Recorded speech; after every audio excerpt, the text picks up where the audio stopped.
Hello, everyone. Welcome to Real Deal Clips Bahamas. This is clip number 318. This is the Citizens Sovereign Wealth Fund Bill legislation for the Bahamas. This is the table of content. Take a listen.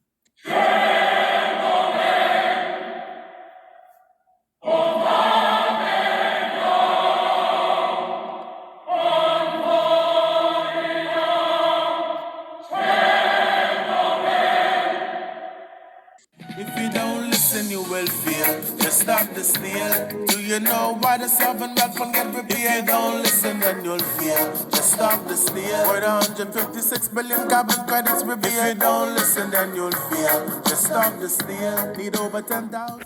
We, the officers and members of Stop the Steal, would love to acknowledge some of the fighters who has been fighting for this for a very, very long time.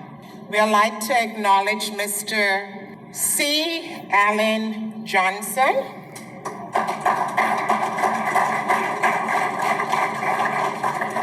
Prophet Micklin Seymour, Mr. Wendell Colebrook, aka KCX. May his soul continue to rest in peace. I'd like to take a moment of silence for Mr. KCX, who worked real hard and is unable to see this come, but his words, his passion will live on in the hearts of all of us, where we bow our heads just for a moment of remembrance.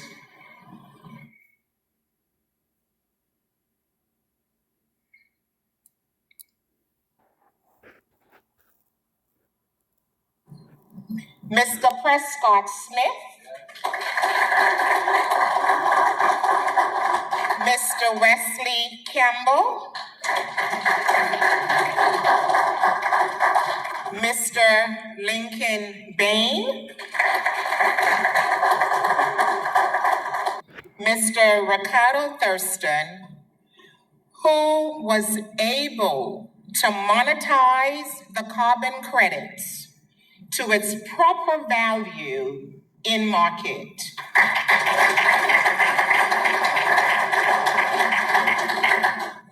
Mr. Steve McKinney,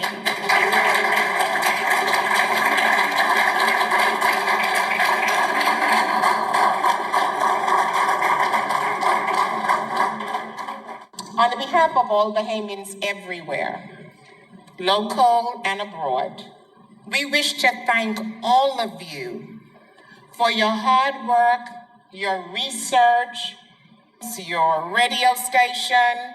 Thank you for making us realize that natural resources is not a dream, it's not a talk, but it is reality. And we, the Bahamian people, are going to prove to ourselves and the world that this reality will come to pass.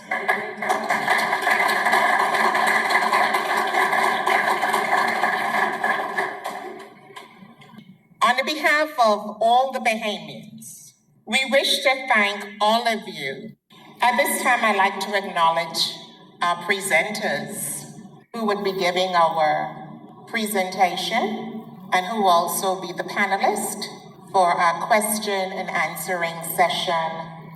We have Mr. Derek Smith, Mr. Ricardo Thurston, Dr. Elwood Rowe, and last but not least, everybody knows him by blackmail,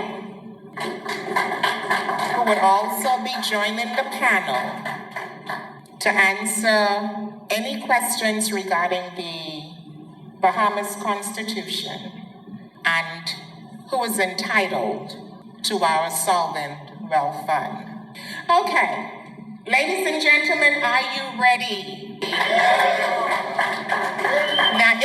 be a bumpy ride. During the presentations, try not to hold your breath.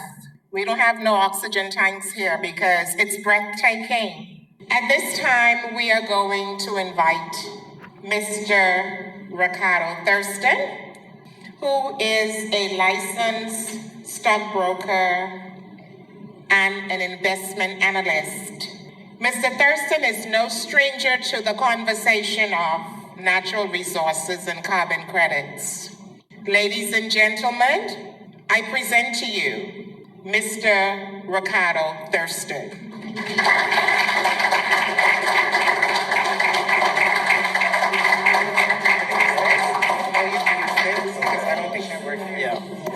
Okay, good night, and thank you guys for coming out. Let's start with a brief history on sovereign wealth funds. So, as we can see, we have over 100 sovereign wealth funds around the world, and they have asset values in the amount of $9 trillion. That's trillion dollars. And 45% of that $9 trillion comes from natural resources. These are real numbers. Anybody could go and do the research themselves to confirm this information. We had a sovereign wealth fund. It was contemplated in 2014, and some of the provisions in that sovereign wealth fund dictated that the government had no control over that sovereign wealth fund.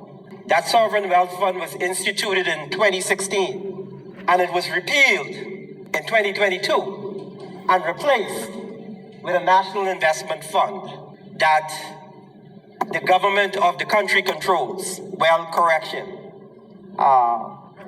The Prime Minister and the Minister of Finance controls.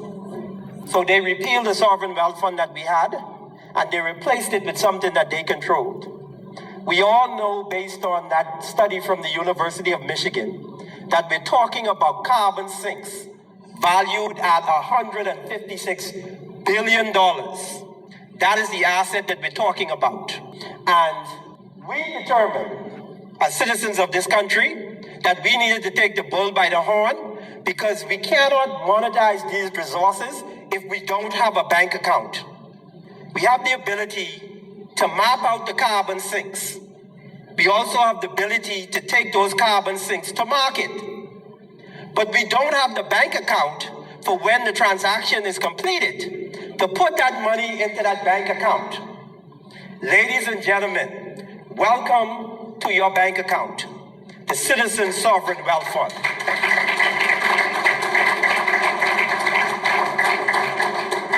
This is the bank account that unlocks and transforms every single citizen's, it touches your life, but it also touches the length and breadth of the Commonwealth of the Bahamas. Every single citizen in the country will be affected by this if we are able to follow through and have this legislated into law. This is your bank account, the Sovereign Wealth Fund. We have to be represented by one voice. We have to speak with one voice as a people. We also have to project our vision in a oneness in order to accomplish this mission. This is a mission for the entire country. If you are a citizen of the Commonwealth of the Bahamas, this is our mission. This is the call of our generation. So I invite all of you to get on board, and we will walk through this vision plan that is very comprehensive. And the details of it, we will continue to work through those details as we go further on, doing presentation after presentations. We have structured the Sovereign Wealth Fund, and the Sovereign Wealth Fund is essentially the bank account. That's the bank account. And we've created some funds from that bank account that affect every single issue in the country. On this side of the Sovereign Wealth Fund, this would be my right, your left. All of these funds are related to social engineering of the country. We have the Permanent Distribution Fund. We have the Climate Change Adaptation and Mitigation Fund. and we have the Citizens Healthcare Fund. The other two funds are related to financial engineering of the currency, which is the Citizens Investment Account sub-fund and the Citizen Savings sub-fund. And we will go through each of these sub-funds in great detail. Each of these sub-funds take down a portion of what is in the Sovereign Wealth Fund. So 100% of the proceeds go into the Sovereign Wealth Fund, and then you have the Permanent Distribution Fund that takes down 30% of what goes into the Sovereign Wealth Fund. You have the Climate Change Adaptation and Mitigation Sub-Fund, takes down 10%. The Healthcare Fund takes down 15%. And the other two funds take down 20% each. And we have a 5% retention in the Sovereign Wealth Fund. This fund is designed for maximum security. And I use that word security because once those funds are going into the Sovereign Wealth Fund, in 5 to 7 business days, they drop into all of these other sub-funds. So anybody who had access to that general account of the sub-funds, of the general account of the Sovereign Wealth Fund, they will no longer have that same access to any of these sub-funds. Separate committees and board of directors are set up for each of these sub-funds. That's the control mechanism that we have to protect your money once it goes in to the Sovereign Wealth Fund.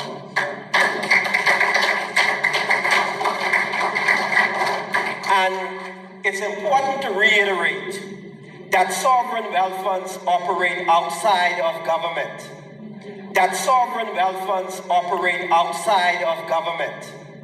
That sovereign wealth funds operate outside of government. That sovereign wealth funds operate outside of government.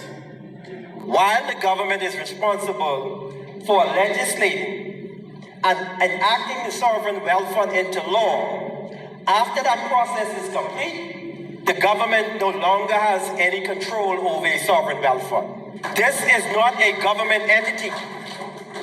This belongs to the people. This is not a government entity. This belongs to the people. This is not a government entity. This belongs to the people. So let's take a look at the Permanent Distribution Fund. I believe that this is the fund that most Bahamians will be interested in. This is a starting figure.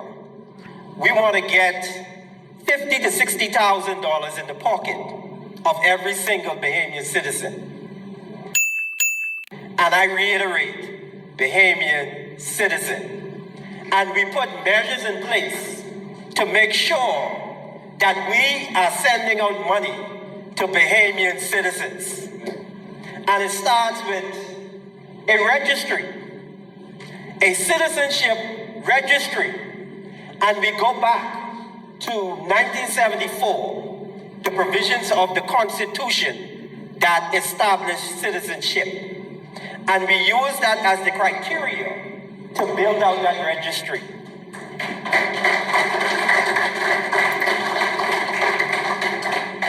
Every single citizen that wants to participate in the Sovereign Wealth Fund and receive benefits from it, they have to come and register and meet that criteria for citizenship.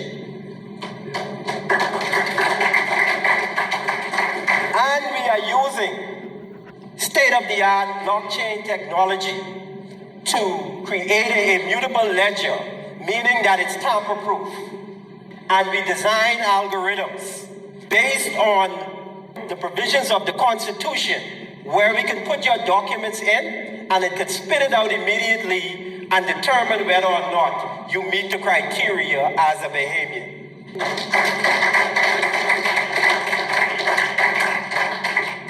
We're going to talk about how the accounts are actually structured. So when you receive your Citizen Sovereign Wealth Fund payment, 10% of what you receive go into an individual investment account, 10%. And that individual investment account is controlled by you, the citizen. This isn't something like national insurance where all the money is pooled. Those funds are lodged onto your account and you control how you want to invest those funds. But you cannot access those funds until you turn a certain age. And that is designed to protect Bahamians from themselves. You will never ever go broke.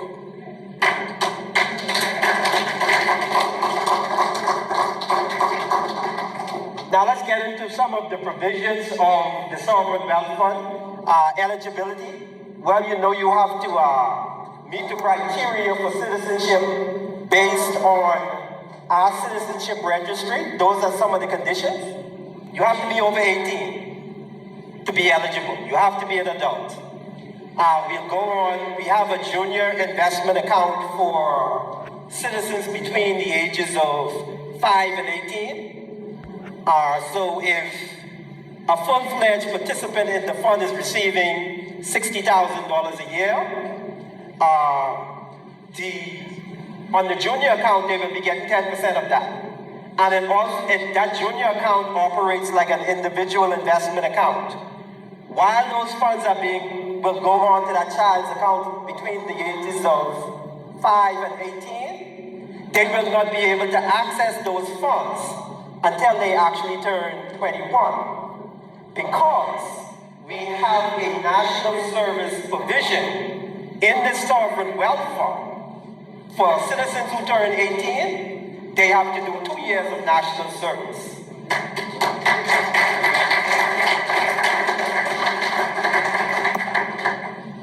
And in the other fund, you will see we've set up an academy that puts them, that sets up the next generation for the next leg of the journey. But that's the other fund to get into that. The eligibility in terms of national service also applies to citizens under the age of 55. Now, this is negotiable in terms of what you want as citizens. The age could be 60, it could be 50, it could be 55. We took caution and we took it in the middle and we said 55. But there is a provision, if you are under 55 and you are participating in the Sovereign Wealth Fund, you have to do 60 to 90 days of national service. We will build out those programs and they will involve civic responsibilities in the community, developing your own community. You would have to devote time to that and it'll be in a structured program to develop some of the communities over the hill. Persons who don't exist in those communities would be required to go into those communities and engage in national service.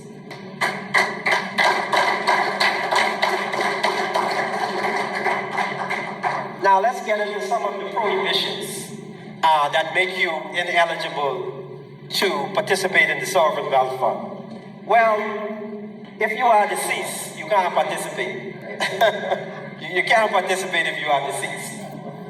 So that's a prohibition.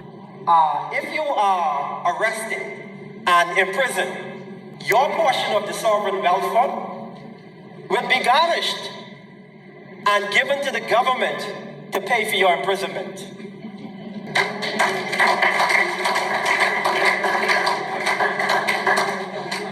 That's a big part of the social engineering to change the mindset, that criminal mindset that we have proliferating in the country. Now, the criminal mind can decide that they can be free and get $60,000 a year or commit a crime and have your portion of that Sovereign Wealth Fund garnished and given to the government to pay for you to sit up in prison for whatever your prison term is. So committing crime will have double penalties. So we're looking to socially engineer that mindset. A significant thing about the Sovereign Wealth Fund is that you will not be able to use your sovereign wealth fund as collateral to get a loan. You will not be able to do that. We will not have a financial institution coming after your patronage in a sovereign wealth fund. They will have no access to that. So whatever arrangements you make with your lending institution, you will not be able to use your sovereign wealth fund patronage to collateralize a loan.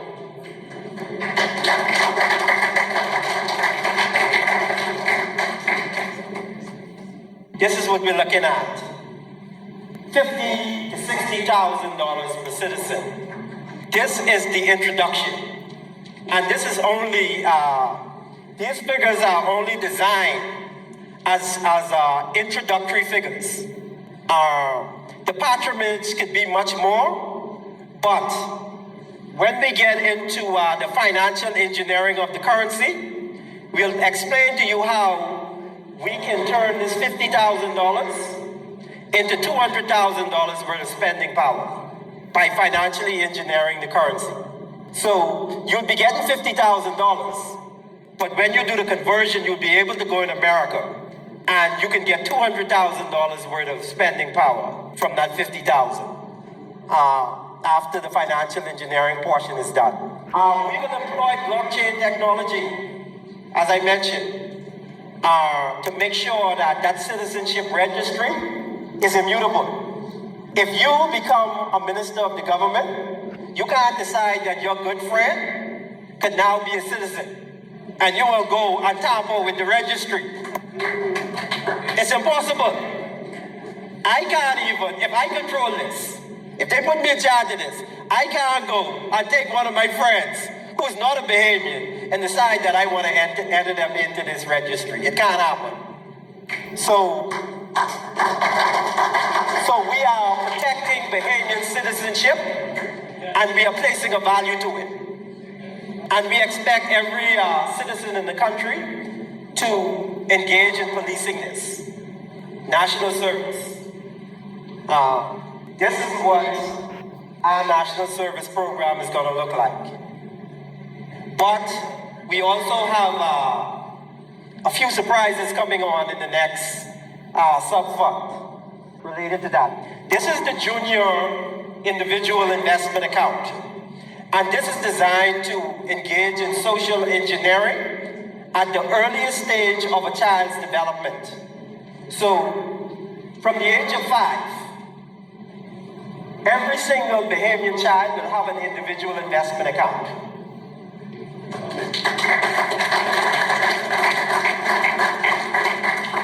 The mother and the father will have an individual investment account. There's a purpose for that. We want to change the conversation in those homes. We want the parent to be sitting down with the child and talking about investments with real money. With real money.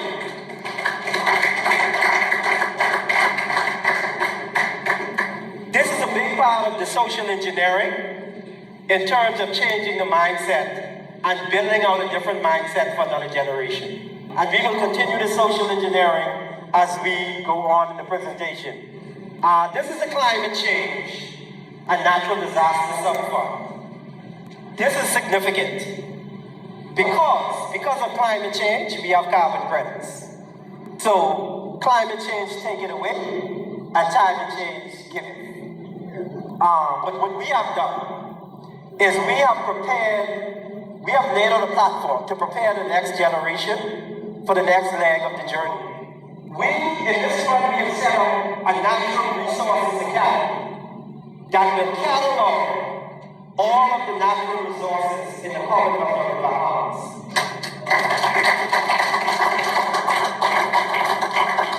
This Natural Resources Academy will also have a school of science and a school of business.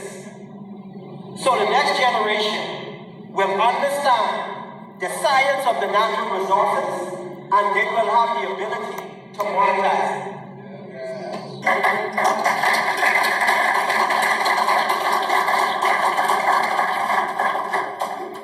Of course, we have to prepare for climate change. So we've set on educational platforms to educate people about climate change in this fund. We collaborate with the government in terms of climate proofing the infrastructure throughout the Commonwealth of the Bahamas. And we have to collaborate with the government because this is not a government entity. It's important for you to recognize that the sovereign wealth fund is not a government entity. They don't control it. What we lay out in terms of the controls and the mandates control the sovereign wealth fund. We also lay out a fund for catastrophic in the aftermath of a hurricane.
In the aftermath of a hurricane, if we needed to access funding to make sure that people can get back on their feet as quickly as possible, we have designed a fund for that.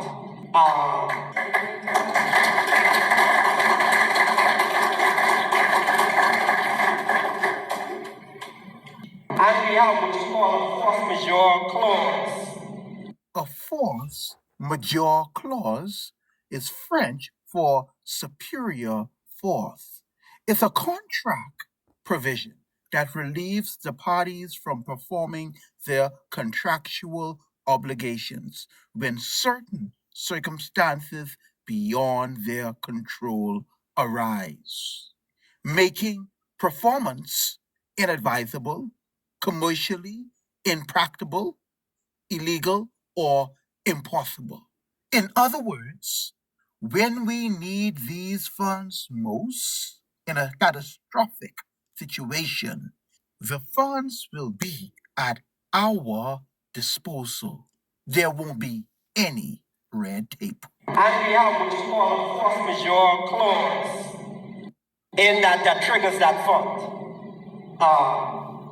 We have another critical fund coming up that will be presented by Dr. Rowe. We will lay out a program, change the trajectory of healthcare in the country. I will now introduce Dr. Rowe to go through that healthcare subfund.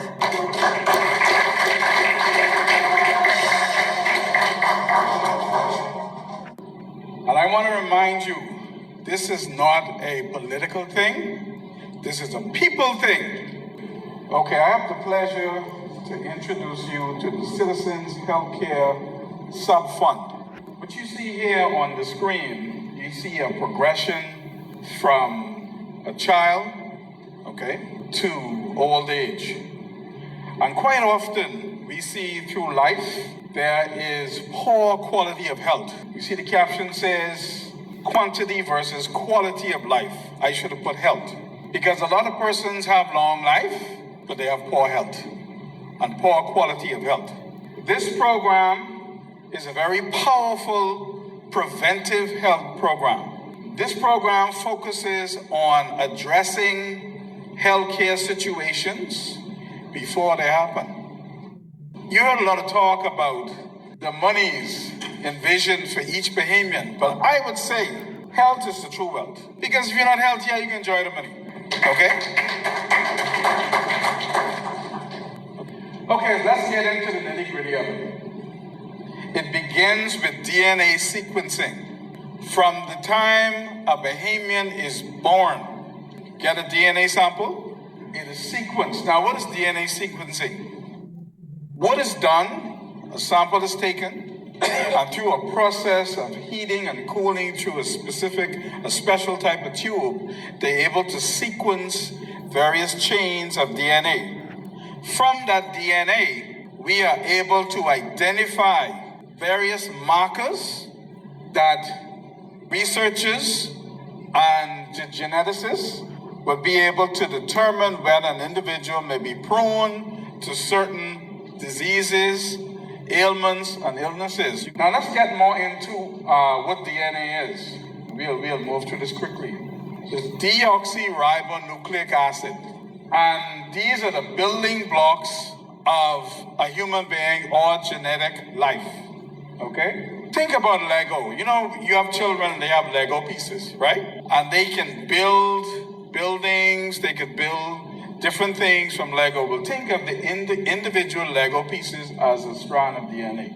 Okay, so what are some diseases and disorders that DNA sequencing can help prepare us for? Genetic disease diagnosis, cancer genomics, pharmacogenomics, infectious disease surveillance, prenatal testing, transplant medicine, microbiome studies, and rare disease research. Now, the Citizens Healthcare Registry. What is the registry? The registry will be a central pooling of data collected for each Bahamian citizen, okay? Data System Registry is powered by blockchain technology with assisted AI technology. The system will be accessible globally, anywhere in the world. Data storage in cloud-based and backed up locally here in the Bahamas. Now some may ask, well, what about privacy? We will adopt the Health Insurance Portability and Accountability Act. This exists in the United States, but we will adopt this program to ensure that your health information remains confidential and private. This registry will link to Citizen Healthcare MediCard. So you could imagine being able to go anywhere in the world. Let's say you travel to Canada and you get sick. They will be able to access this very same system and you will be able to receive healthcare, no matter where it is in the world you go. This component here has to do with research laboratories, and I'll explain why research. This system is linked to specific research laboratories. Next. Research data collected will provide improved treatment, develop better medicines and therapies for our Bahamian citizens, prevent diseases and identifies risk factors and prevention strategies for Bahamians. Enhanced diagnosis creates advanced tools for early and accurate detection for Bahamians. I can keep saying for Bahamians, because this is for you. This is for us. This is for our people. Support public health, help control outbreaks, and improve healthcare policies. Personalized medicine, tailored treatments based on genetics and individual needs. And this is what is so powerful about this program, okay? This program will be able to help individuals determine the best course of healthcare and preventive healthcare for them specifically.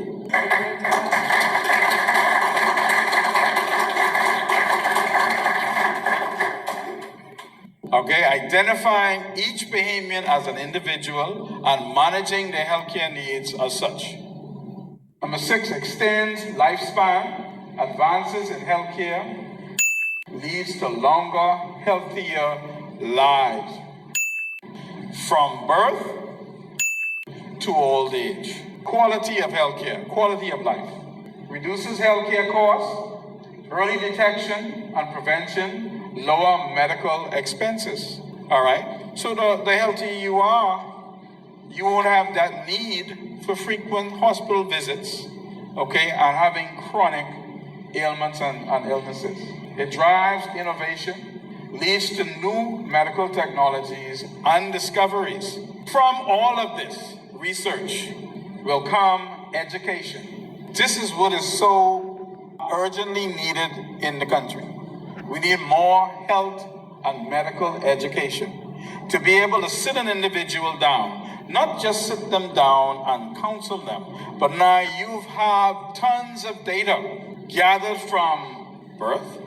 So we have all this data now, okay, tailored and gathered from that one individual. Now this individual, if it's a child, the parents can be educated based on the information and the data as to how best to manage the health care of that child. Citizens Health Care Network. This is powerful. This is linked to the medical and healthcare facilities around the world. We talked about. Remember we talked about having a card? All of that information that is pooled within the registry, all of the research information. Now I want you to bear in mind, there are certain levels of access. This system could be linked to a school. If a child goes to school and something happens to that school, the nurse or administrator can pull up certain information, but it might be limited. They may only see what the allergies are, medical histories are, okay? Special medications, but other data might not be accessible by certain entities, all right? Insurance providers, a link to insurance providers, diagnostic centers, personal healthcare network providers, and our National Insurance Board. This healthcare sub-fund is designed to put full power of healthcare in the hands of our Bahamian citizens.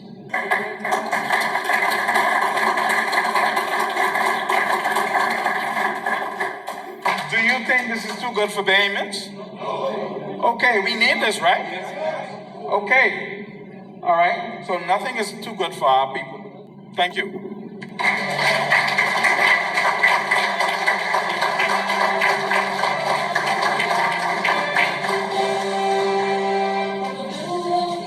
Now we get into the exciting parts of the Citizen Sovereign Wealth Fund. We get into financial engineering. We have a Citizens Investment Sub-Fund. And that will take down 20% of what goes into the Sovereign Wealth Fund. And we will engage in the purchase of real estate. We will purchase the land from the government, and we will change the label on the land from freehold land to leasehold land. So all of the land that goes into the bank will always be owned by the citizens of the country. So we go back to the old model that was put in place by the forefathers. But instead of the government owning the land, the citizens will own the land. And no citizen will ever be able to sell the land again.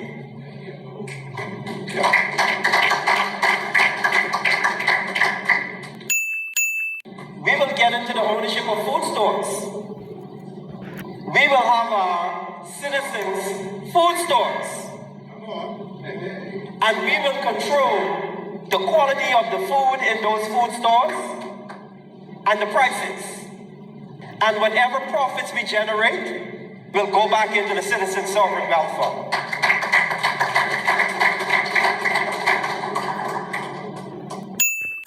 We will get involved in the energy infrastructure. We will purchase BPL. We will own that through the Citizen Sovereign Wealth Fund.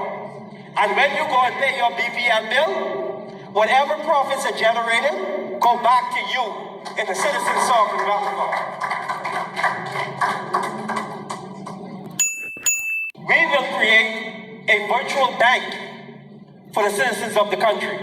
And what does a virtual bank do? We connect the payment systems around the country to a virtual bank. And we build in our platform from the Sovereign Wealth Fund So that card that you're using to access your sovereign wealth fund, you can connect that card to all of the financial platforms in the country.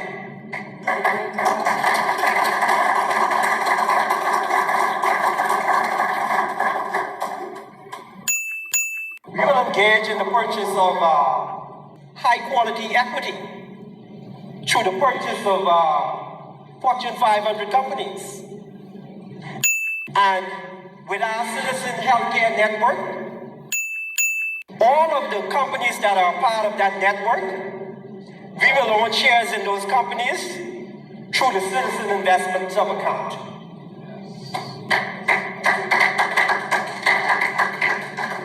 All of the complete supply chain to the food stores, we will purchase stakes in all of those companies. We will be owning the network and we will be owning the stores. We will invest in the networks that are a part of providing the service for us. So if they're making money off us, we want to participate in that wealth. We will also engage in some high-risk investments because we need to be on the cutting edge. So we will take 10% of what goes into that investment account and we will engage in high-risk investments. And the reason for that is, imagine when Apple was a company in the basement and you took a risk and put $100 in Apple, how much money would you have now as an individual if you took that risk? So we will be taking our risk, but our risk will be limited to 10% of that portfolio. Well, this is the last fund, but this is a lot of fun. This is where we take control of the country through the Citizen Savings Sub-account. The majority of the purchases in this account will be physical gold bars. We will go back to a gold-backed currency. We are going back to the gold standard. And we will also engage in the purchase of an assortment of precious metals. We will also purchase foreign currencies. And we have another structure that connects to our foreign currency portfolio in terms of when we sell the carbon credits. Whoever is purchasing those carbon credits, we will be able to determine what currency we want to purchase those carbon credits in. And we will put significant pressure on the Bahamian dollar because if you want to purchase carbon credits from the Bahamas, you must do it in Bahamian dollars.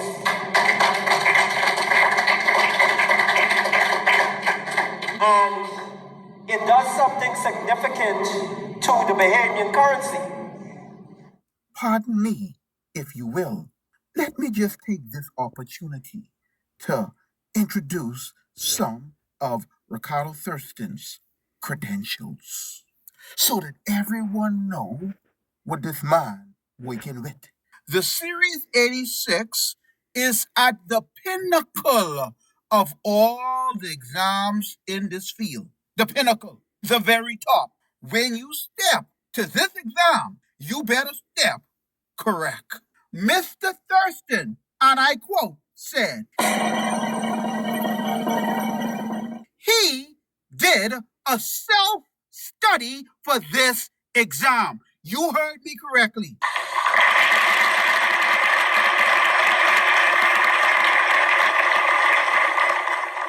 Please note for the record, after Mr. Thurston had sat the Series 86 after the exam, there were a total of 17 people in the class that sat the exam. All of them had college degrees, PhDs.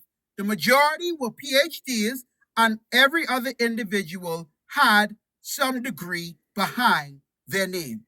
It don't make a difference to FINRA if you have a PhD or doctorate degree or any other degrees behind your name. They don't care. You have to come to FINRA to get your credentials to work at the New York Stock Exchange or to work in financial industries. You need your credentials. And when I say credentials, I am talking about the Series 7 or the Series 86, for example. He was the only one in the class without a degree. Also, he was the only black individual in the room. And out of 17 people, only 4 individuals passed. Again, only 4 people out of a class of 17 that sat the exam passed. Thurston was one of the 4. Do you know that Mr. Thurston was asked to be a lecturer and teach the Series 86 exam in New York after they found out he did a self-study? But he declined. Do you know that in the Bahamas, Mr. Thurston taught as a lecturer the Series 7 for the NAFTA group with Reese Shipman. In fact, Reese Shipman also have the Series 7 under his belt. When Mr. Thurston taught this class, he taught it for almost 3 years. Do you know that Mr. Thurston's name is on the working group that passed legislation through Parliament? Mr. Thurston was the 3rd president of the Bahamas Association of Securities Dealers. This the same man you all say the chef cut here. But if you ask me, that means this man have a sense of humility. He has come from humble beginnings. He is a son of the soil.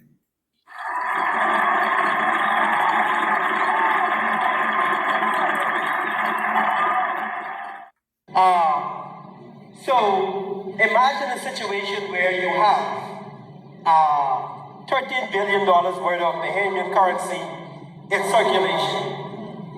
And now you have access to a carbon sink that you're monetizing at the tune of $156 billion. Every year.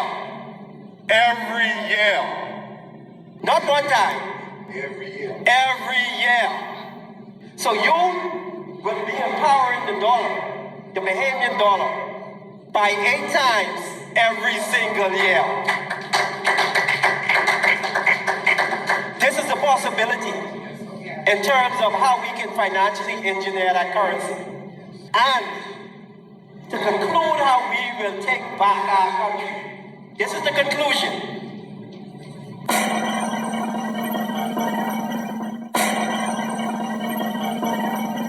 Foreign entities control your government by purchasing their debt, the debt of the country. We will not pay off the government's debt. The sovereign wealth fund will never pay off the government debt, but we will purchase it.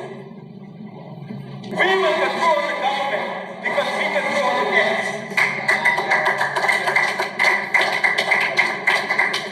So, those are countries and those individuals who want to come into the country and purchase the Bahamian debt so they can have leverage over the country, we will put an end to that.